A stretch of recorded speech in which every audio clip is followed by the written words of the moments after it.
Des défenses du consommateur ici, très bon client à nous, c'est un Audi Q3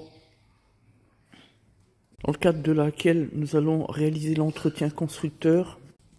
Mais avant toute chose, je voudrais rebondir sur une question qui nous a été posée avant-hier dans le cadre d'un commentaire sur la chaîne YouTube vis-à-vis d'une vidéo qui a été celle, rappelez-vous, où nous avions évoqué, donc il y a 3 jours en arrière, le bricoleur du dimanche qui avait réalisé le remplacement du capteur pression carburant sur un DV4, une 207 plus spécifiquement, sans reposer le joint, du coup, fuite de carburant, voilà. Et puis, dans ce cadre-là, on avait constaté au fur et à mesure de la dépose des éléments qui nous ont permis finalement de remplacer à nouveau le capteur plus le joint, puisque le joint n'est pas au détail là-dessus, enfin bref.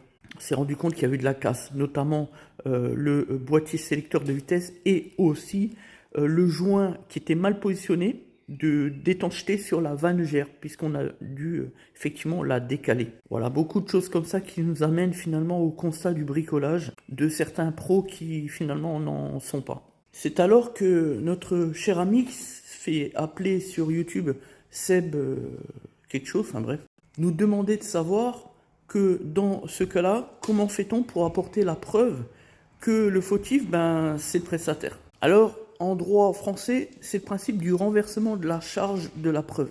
Depuis la loi de modernisation de 2002, ça fait plus de 20 ans, 24 ans, 23 ans, le législateur a mis en place ce procédé-là, tout simplement pour favoriser l'action en justice de la part du consommateur et surtout lui garantir une bonne défense. Notamment sur les questions, au départ, c'était surtout pour les questions de harcèlement, harcèlement moral, harcèlement sexuel, etc., parce que la preuve est difficile à obtenir, etc.